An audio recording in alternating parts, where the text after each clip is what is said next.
Hello everyone, India में new home rent rule 2025 implement कर दिया गया है। इस वीडियो में हम देखेंगे कि किस तरीके के चेंजेस इस रूल में देखने को मिल रहे हैं और उसका इम्पैक्ट आपके एचआरए क्लेम पर कैसे पड़ने वाला है। कैसे number 1, mandatory digital registration rent agreement. अभी तक क्या होता था कि हम कोई भी स्टैम्प पेपर पे रेंट एग्रीमेंट बनवा लेते थे, कहीं पर उसको ऑनलाइन डिजिटली रजिस्टर करने का ऑप्शन नहीं था, रिक्वायरमेंट नहीं थी। लेकिन अब इस न्यू रूल के अकॉर्डिंग आपको आपका रेंट एग्रीमेंट बनने के 60 डेज के अंदर अंदर अपने रेंट एग्रीमेंट को डिजिटली रजिस्टर कराना मैंडेटरी है। अगर आप नहीं करते हैं तो 5000 रुपीज आपको पेनल्टी पे करनी पड़ सकती है।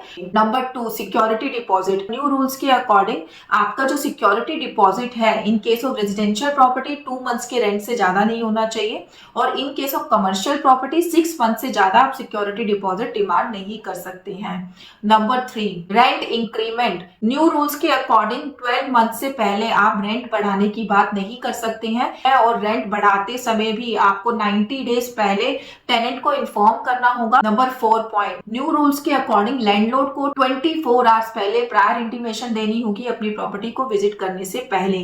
Change number 5, related to repair and maintenance. Tenant ने अगर कोई लैंडलॉर्ड को रिपेयर एंड मेंटेनेंस के बारे में बताया और लैंडलॉर्ड अगर उसके ऊपर 30 डेज के अंदर अंदर एक्शन नहीं लेता, तो टेनेंट को ये राइट दिया गया है कि वो अपने फंड से वो जो रिपेयर एंड मेंटेनेंस है उसको करा सकता है, और जो भी खर्चा आएगा वो नेक्स्ट रेंट पेबल में से डिडक्ट करके अपने लैंडलॉर्ड को पेमेंट कर सकता है। रूल नंबर 6, जो कि है आपके टीडीएस डिडक्शन से रिलेटेड। अगर आप 50,000 से ज्यादा रेंट पे कर रहे हैं, पूरे साल में 6 लाख से ज्यादा पे कर रहे हैं, तो आपको उस प्रॉपर्टी के रेंट पर टीडीएस डिडक्ट करना मैंडेटरी है। नंबर 7, जो कि बहुत इंपॉर्टेंट पॉइंट है, अभी तक आप कैश में पेमेंट भी दिखा देते थे कि आपने अपनी रेंट की पेमेंट कैश में करी है, बट न्यू रूल्स के अकॉर्डिंग अगर आपका rent payable 5000 rupees per month से ज्यादा है तो आपके लिए मैंडेटरी है कि आप ऑनलाइन ही पेमेंट करेंगे अपने लैंडलॉर्ड को।